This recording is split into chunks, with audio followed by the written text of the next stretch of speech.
Hello students, today we will be dealing with the chapter of human endocrine glands. This is one of the most important chapters under your human anatomy section, especially for 10th ICSE students. So let's start. So before proceeding in the chapter or advancing in other slides, we will be getting an overview on basic terminologies which will surely lay a better foundation for this chapter. Hormones. What are hormones? Hormones are chemical secretions or chemical messengers, we can say, which which controls or regulates the basic physiological and metabolic functions of an organism.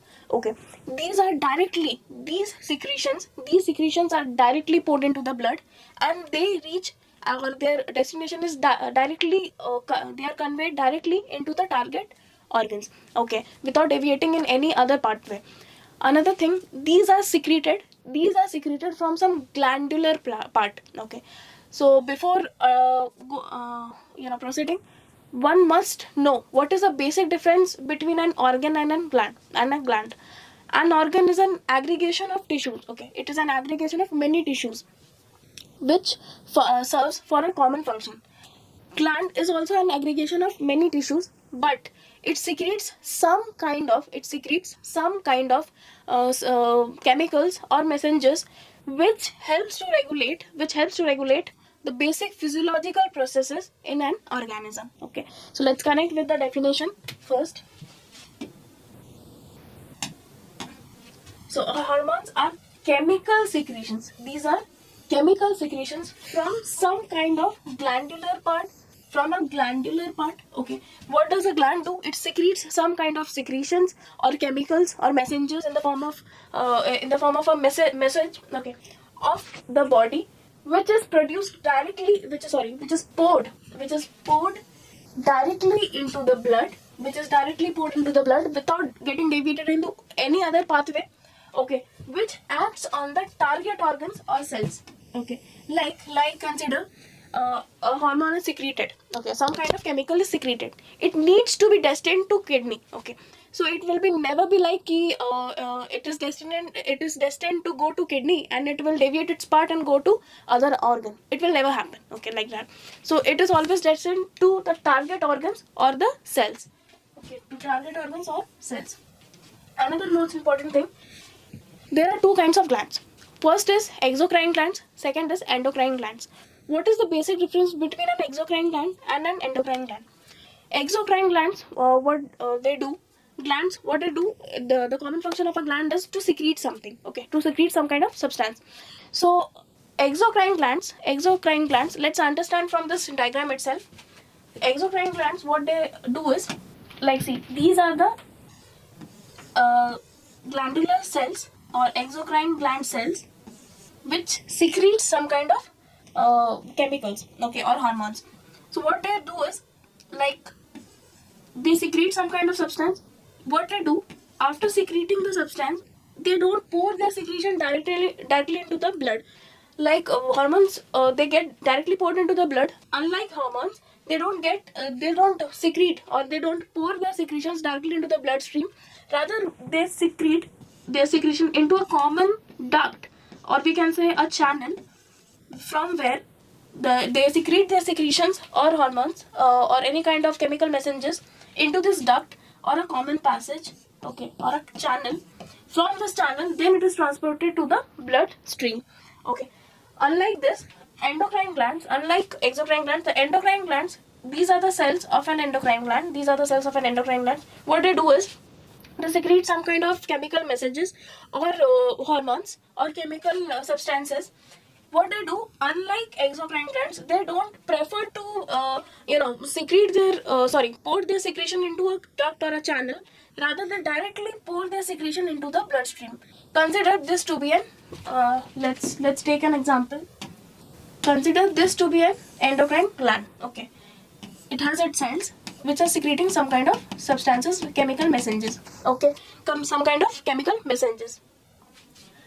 Let's consider a bloodstream is passing by. What will it do? It will secrete, or it will release its secretions or chemical substances directly into this blood, and this blood will carry the hormones into the targeted organs. Okay. So let's write it down. Write the proper.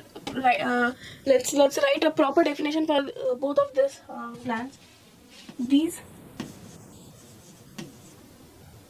are duct glands. What are ducts? These are common channels or passages through which, into which the exocrine glands pour their secretions, and from this channel they further pour the secretion into the bloodstream. These are duct glands which pour their secretions or chemical messages into a common duct or a channel, we can say, which further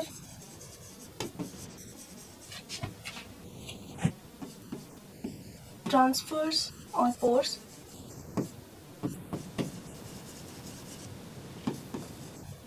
the secretions into the bloodstream.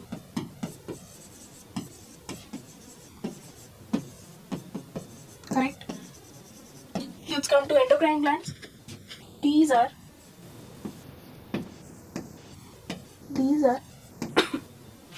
ductless glands. They don't have any duct or a common passage. They directly pour the secretion into the bloodstream. These are ductless glands.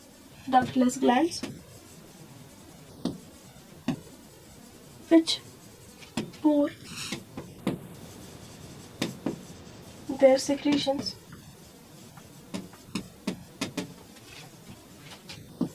directly into the blood stream. Okay, I hope you have got a good clarity regarding we can say a basic difference regarding endocrine and exocrine glands. Let's come to the next slide. Okay, there are few properties, basic properties, or we can say characteristics regarding hormones. Let's connect with these lines. Hormonal secretions are directly poured into the blood. We have got that from the previous slide itself. Then they act on target organs or cells. Okay, they act on target organs or cells. Like consider if some kind of hormonal secretion is destined to go to the kidney. Okay, they have to go and pour the secretions into the kidney. It will never happen that the hormones or the chemical secretions will deviate its pathway or go somewhere else and pour their secretion to some other organ. It will never happen like that. Okay, they only act on target organs or cells. Another important thing, they are produced in very small quantities. Okay, very small quantities. Okay, they are produced in very small quantities and are biologically very active. Those small quantities are even very active. Okay, I can say a drop less than even a drop of secretion can biologically activate any other organ or any other physiological function. Okay, so they are biologically active and are produced in very small quantities. Let's put a triple star on this. This is a very important point. Another thing, hormones are not stored into the body. Okay, it is not stored in the body. Once it is released, when it is secreted, after it acts on an organ, okay, then it gets excreted outside the body. Okay, and are excreted from the body. It gets excreted out from the body. It never gets stored into the. After it gets secreted, after it acts on target organ, it gets excreted from the system. Okay, another important thing. So these are the basic properties or characteristics of a hormone. Okay, another thing, hormone is classified on the basis of their origin. Okay, they are classified on the basis of their origin. So hormones which are originated or which have a which are originated, we can say, which are originated from proteins or peptides. Okay, so the prominent example for this is insulin. Okay, hormone which is derived we can use the term derived. That can be the proper terminology for this, which are derived or originated from proteins. The prominent example for this is insulin. Another thing, hormones which are derived from amines or amino acids. The prominent example for this is adrenaline. Okay, adrenaline. Another, the hormones or the secretions which are derived from steroids. Another thing, steroids are derived from cholesterol. Okay. So this is testosterone. Even estrogen and progesterone, the female hormones, also are derived from steroids itself. As we can add here, estrogen and progesterone.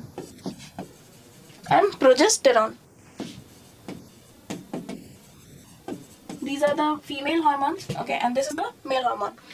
Okay.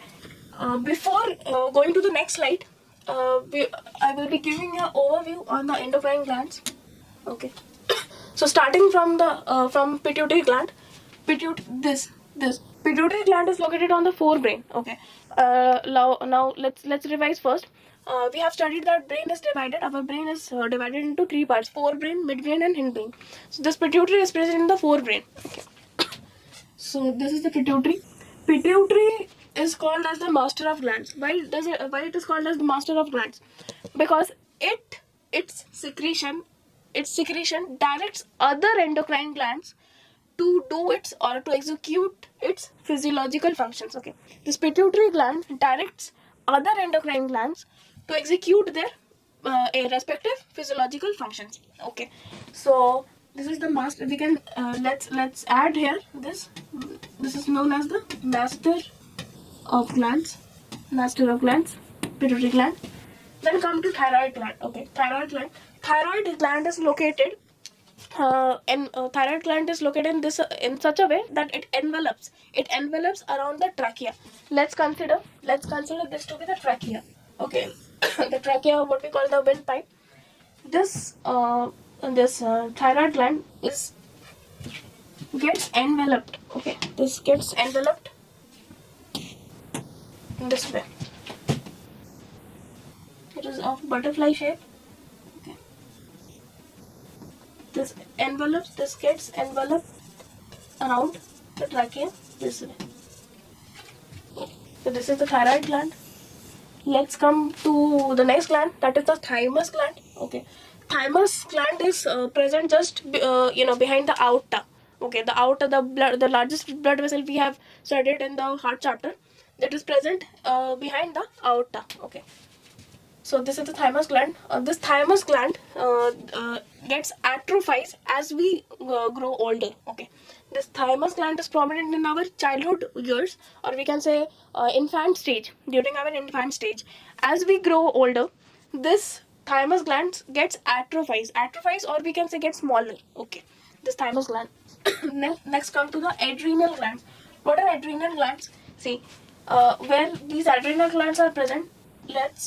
Let's take the kidneys. Okay, kidneys this way. on the anterior part of the kidneys, this way, like a cap. Adrenal glands are present like a cap on the anterior part of the anterior means front and posterior means back. In the anterior part of the kidneys, this way. Okay. Another thing, though we will be dealing it in another slides, but for just giving you a basic, let's just for a basic introduction, let's take it. Okay, this is the adrenal gland. Okay, this is the adrenal gland. Adrenal gland itself is divided into two parts. Okay, the outer and inner. So this inner part is known as medulla. This inner part is known as adrenal medulla, and the outer part is known as adrenal cortex. Adrenal cortex. Okay. These are the endocrine glands which are seated, or we can say which are present on the anterior part of the kidneys, both the kidneys. Then come next pancreas. Okay. So what is the specialty regarding pancreas? Pancreas pancreas are both exocrine and endocrine glands. Okay, pancreas is a both endocrine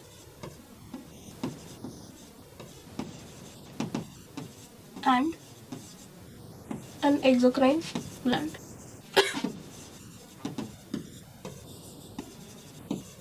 Okay, so we can say it like a heterocrine gland. We can call pancreas as to be a heterocrine gland because it acts both as endocrine and exocrine gland. So pancreas can be called as a heterocrine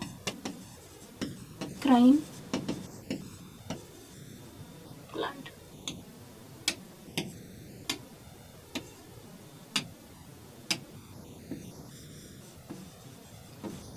Last, we come to the gonads. Okay, what are gonads? Gonads, the reproductive organs. The reproductive organs are called as gonads. So this is the testicles, and the ovary. These are gonads. Testes are present in males and ovaries are present in females.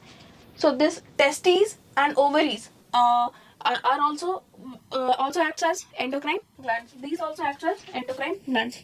Okay, the ovary produce two kinds of hormones, two kinds of female hormones, that is the estrogen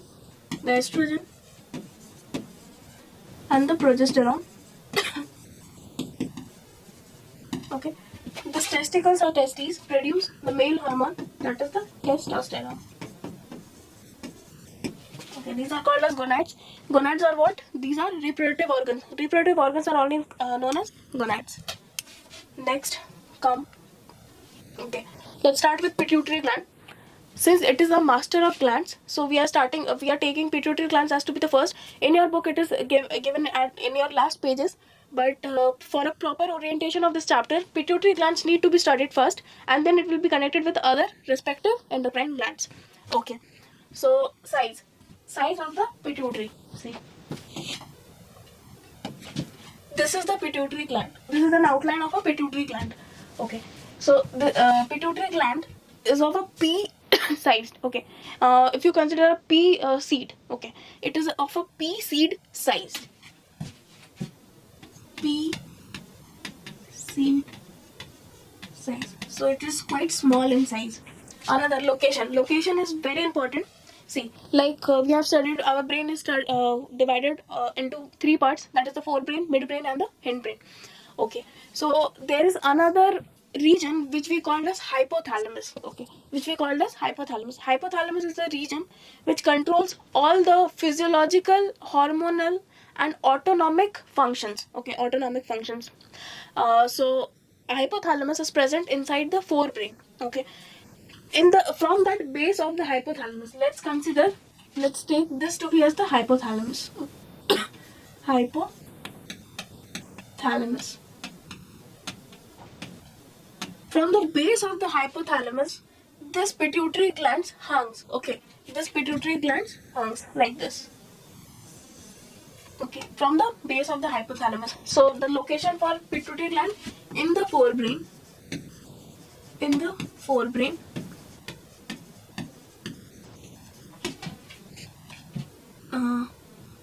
That hangs from the hypothalamus. From the base of the hypothalamus. From the base of the hypothalamus.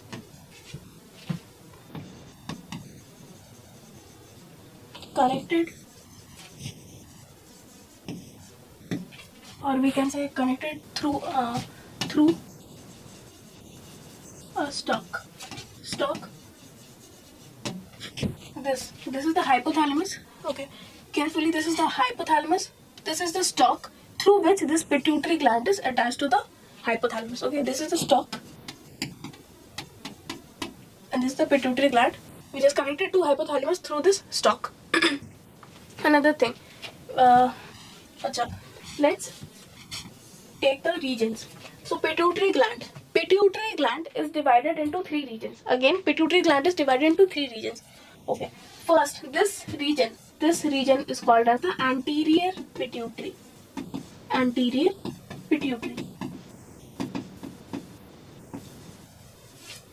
This back part is known as posterior pituitary. Posterior pituitary. Okay, and in between this, there is a region. This region. Let me use another color. This region. I hope this is getting reflected nicely.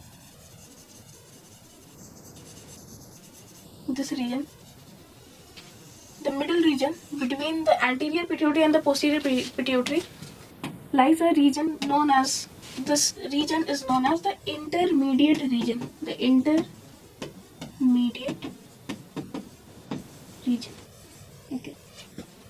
Now, in humans, this intermediate region or this intermediate lobe of pituitary gland is vestigial. Okay, what is vestigial?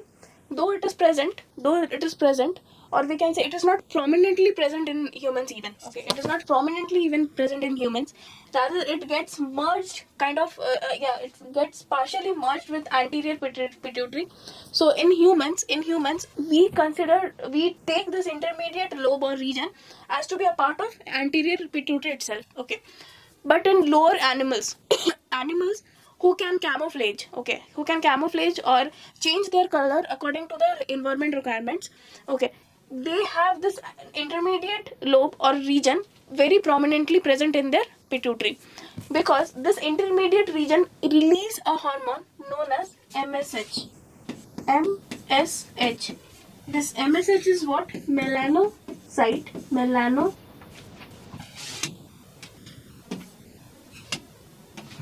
This melanocyte stimulating hormone.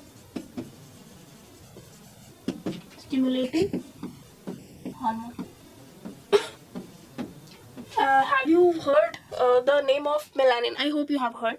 Okay, melanin, what is that? It is a coloring pigment in our body, in any organism's body. So melanocyte stimulating hormone, this means it stimulates, or I can say it pushes an organism to change its color. We humans don't change our color even according to the environment requirements, but in lower animals or in lower organisms, they do. Some lizards, some squirrels do change their color according to the environment requirements. Okay, so that predator cannot predict them and get killed by them. Another most important thing, anterior pituitary releases some kind of hormones or factors. Posterior pituitary also releases some kind of factors or hormones. So let's list them into a very proper way. Okay, so we can list them here too. So regions of pituitary. First, it is the anterior pituitary.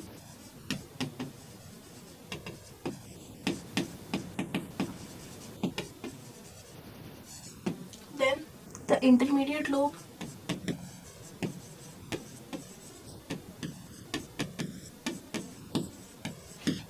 The posterior pituitary.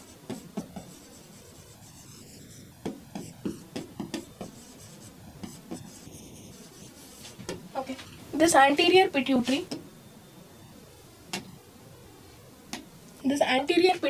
releases the growth hormone. Okay, the growth hormone.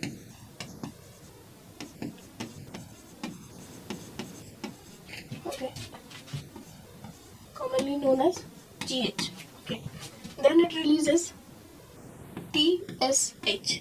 Okay, what is the full form of TSH? I don't have any space, so I cannot write the full form.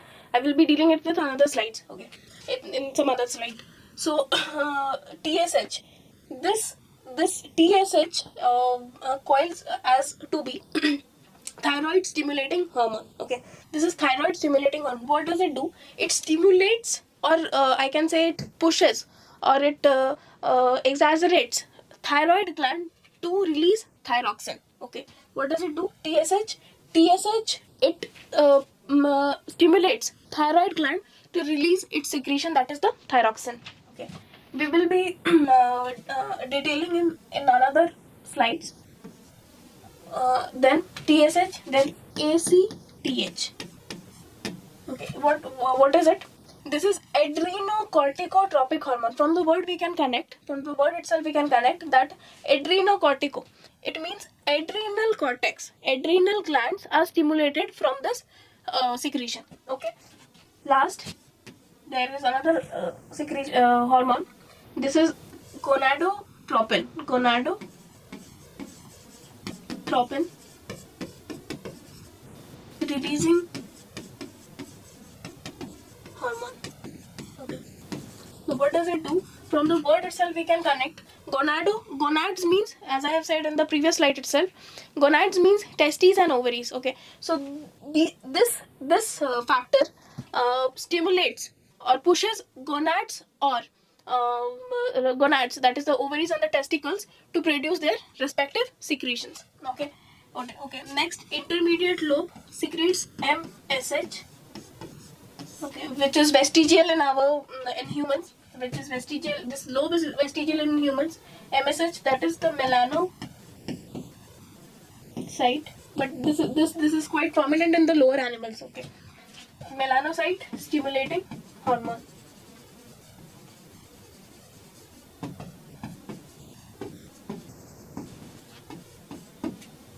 Posterior pituitary releases two kinds of hormones. That is the ADH, which calls us to be anti-diuretic hormone, and another is oxytocin. Okay. ADH. This ADH is also called as vasopressin.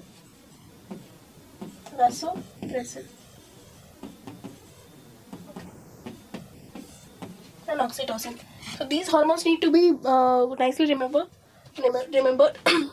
Okay, let's revise from the beginning. The pituitary gland is divided into three lobes. That is the anterior pituitary, the intermediate lobe, this is the intermediate lobe, and the posterior pituitary. Okay, the anterior pituitary releases some factors or hormones. That is the growth hormone. The TSH means thyroid stimulating hormone. That means it stimulates thyroid glands to secrete or produce their own respective secretions, primarily thyroxine. Okay, we'll be studying that. ACTH means adrenocorticotropic hormone. From the word itself we can connect that it stimulates adrenal cortex to release its secretions. Next, gonadotropin releasing hormones. Okay, gonadotropin releasing hormones. What are gonads? Gonads are ovaries and testes. Okay, these are the factors which stimulates gonads or reproductive organs to release their secretions, respective secretions. Intermediate lobe, which is vestigial or non-functional in human beings. Okay, this is quite functional in lower animals. Let's write this. It's better to write this. Vestigial in humans means non-functional, but prominent in lower animals. Okay. Next, the last region, that is the posterior pituitary. It releases two kinds of hormones. That is the ADH, anti-diuretic hormone, is also known as vasopressin, and the oxytocin. Now we will be talking about pituitary gland in detail. Okay.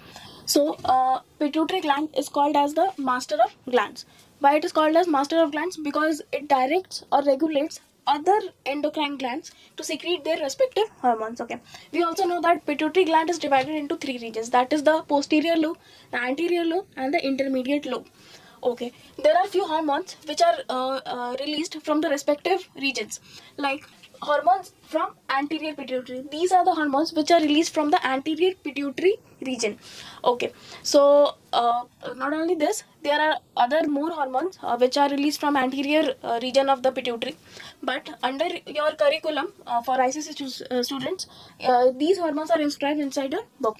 So first, the growth hormone, the most important hormone, that is the growth hormone. It is also called as somatotropin hormone. Also called as somatotropic hormone. Okay. What does this somatotropic word mean? Soma means body, and tropic means to stimulate. To stimulate. Okay. What does it do? What does this growth hormone do? It primarily regulates the height of an organism, or we can say the size or the length of bones or any physical feature. Okay. There are few prominent diseases which are caused due to the malfunctioning of growth hormone, either due to its deficiency or due to its oversecretion. These diseases occur during two phases, that is during the childhood or during the adulthood. So due to, we can divide it like this: during childhood and during adulthood. Okay, so during childhood, if it is getting over secreted, okay, over secreted, it leads to, let me change the color of the pen for a good clarification. Okay, when it is over secreted, when it gets over secreted, it leads to a problem called as gigantism. Gigantism. The body of an individual will be tall than a normal human height. Okay, his face, his physical features will be quite tall, in comparison to the normal body. Bodily size, the actual body size, the features or the the bones and the physical features, the height of an individual will be quite tall in comparison to the normal body size. Okay, during, if it under secretes, okay, under secretes, okay, if it is not secreting during its under secretion, if it is not secretion to the amount it needs to be, okay, then what happens is it leads to a disease called as dwarfism. Okay, dwarfism in childhood. During adulthood, it's over secretion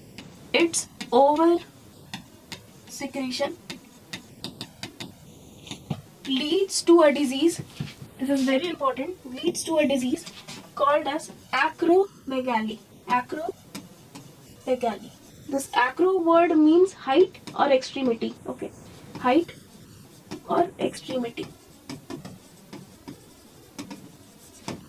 See, this condition, this acromegaly, this person is prominently suffering from acromegaly. In acromegaly, the the illustrated symptoms are his nose. The person will have thick nose, thick lips. Okay, the bones of his hands and feet will be quite taller, longer than the normal human size. So these are the quite common prominent symptoms in a human being with who is suffering, the person who is suffering from acromegaly. Next we come to TSH. Its full form, or its full form is thyroid stimulating hormone. Okay, hormone. The word itself is depicting that it stimulates the thyroid gland. Okay, it stimulates or activates the thyroid gland to produce its or secretes its respective hormone, that is thyroxine. Okay, so let's change the color of the pen. It stimulates thyroid gland to produce or secrete thyroxine. This hormone needs to be remembered. This is quite important. Thyroxine. Next we come to GSH. Okay. Next we come to GSH. GSH is gonadotropic stimulating. So all the SH, the letters SH means stimulating hormones. Okay, and before that, whatever organ is associated with, it is added with the stimulating hormone word. The gonadotropic stimulating hormone. It is added with the respective letters. Okay, what does this gonad means? Gonad means reproductive organs. So in males, the reproductive organs is the testis, the primary reproductive organ. Primary means the main reproductive organ is testes in males. In females, it is ovary. Okay, so this factor, this gonadotropic stimulating hormone, activates, or you can say stimulates gonads to release their respective hormones. Testes releases testosterone, ovaries release progesterone and estrogen. Females have two kinds of hormones, that is the estrogen and the progesterone. Males secretes testosterone. Okay, let's okay, so we can write it in short. It stimulates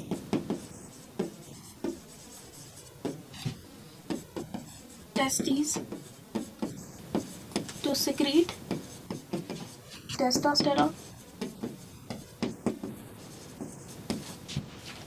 and ovaries to secrete estrogen and progesterone. These are the two female hormones, estrogen and progesterone. And male hormone, this is testosterone. Okay, next we come to ACTH. Its full form is adrenocorticotropic hormone. Okay, its full form is adrenocorticotropic hormone. Again, the word itself repeats that it stimulates or regulates adrenal cortex to release its respective hormone. It stimulates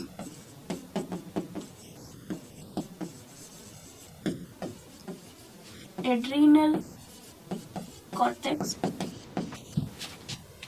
to release its respective hormone. Okay. Next we come to the hormones which are released from the posterior region of the pituitary. So these are the main primary hormones which are released from the posterior pituitary region. First, ADH. ADH is antidiuretic hormone. Okay. It has some important functions. First function, it constricts or narrows the blood vessels. Okay, it constricts or narrows the blood vessels, thus leading to the increase in blood pressure. Whenever the body requirement, according to the body requirements, whenever there is a need for constricting the blood vessels, ADH acts on that. Okay, and it constricts the blood vessels or narrows the blood vessels, thus leading to the increase in blood pressure. Next important function of ADH is it reabsorbs maximum water from the tubules of kidneys. Okay, so we have studied regarding the tubules of nephrons, that is the PCT, DCT and Henle's loop. It reabsorbs maximum water from the tubules of the kidneys, that is the PCT, DCT and Henle's loop. Okay, thus this maximum reabsorption prevents the body from losing excess of water. Okay, prevents the body from losing excess of water. So first function, it constricts the blood vessels,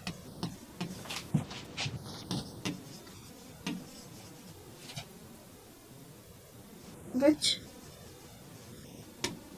in turn increases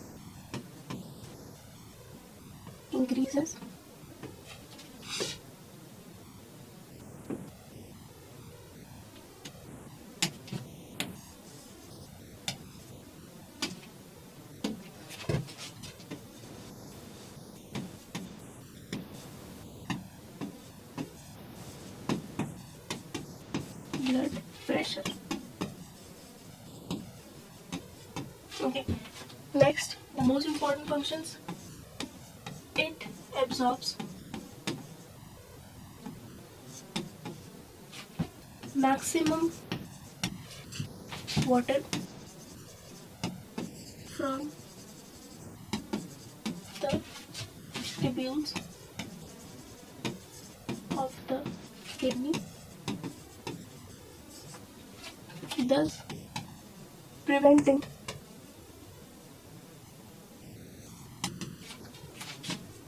excess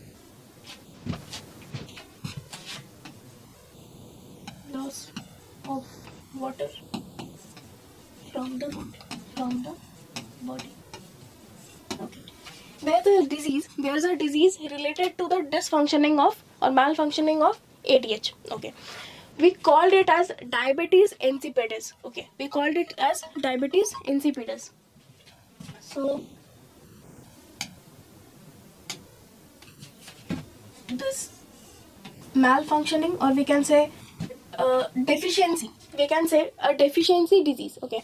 Whenever there is not adequate amount of ADH, when it is not released from the posterior pituitary, it leads to a disease called as diabetes insipidus. Okay. Whenever there is a deficiency of ADH, okay, in the secretion of ADH from the posterior pituitary, it leads to a disease called as diabetes insipidus. Diabetes, let's write it more properly.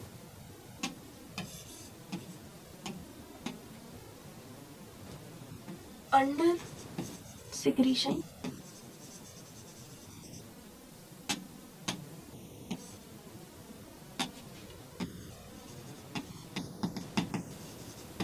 of ADH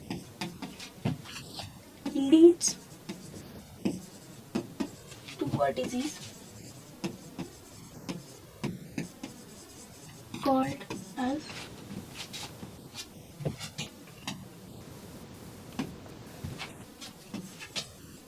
diabetes insipidus. Okay. What are its prominent symptoms? A person suffering from diabetes insipidus, he or she suffers from frequent urination. Okay, more and more water gets released or excreted from its body, because what is the function of ADH? It reabsorbs maximum water, and in turn the body in fact it helps or prevents the excess loss of water from the body. But when the ADH is not working properly, or when it is getting under secreted, then it is not acting on the tubules. It is not properly acting on the tubules of the kidneys. Okay, so not since it is not properly acting on the tubules of kidneys, it will not be able to reabsorb maximum water from the tubules also. So this under secretion of ADH leads to a disease called as diabetes insipidus. And what are its symptoms? The person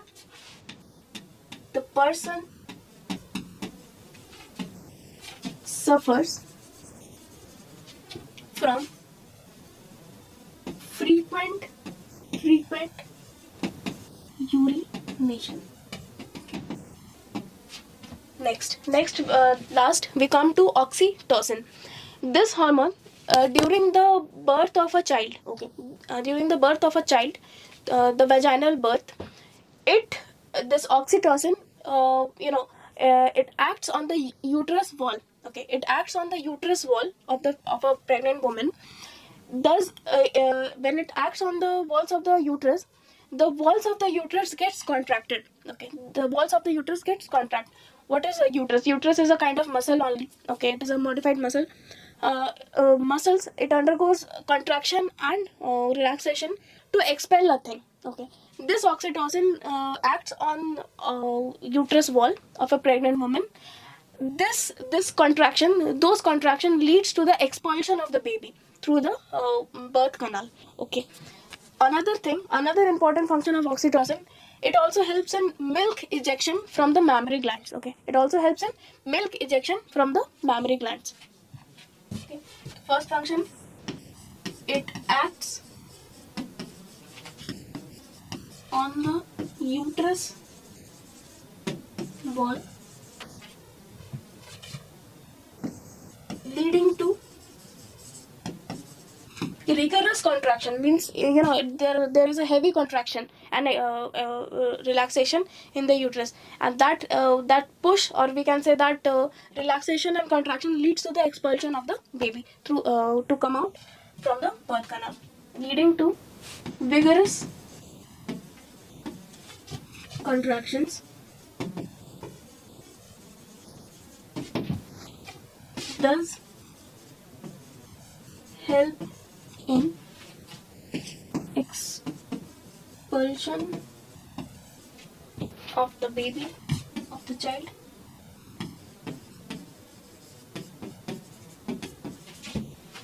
leading to childbirth.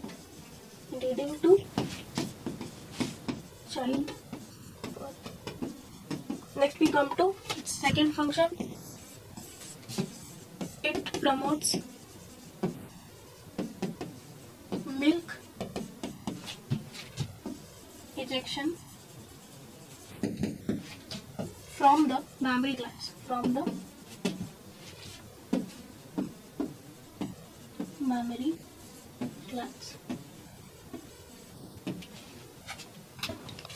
So with this we come to the end of the lecture.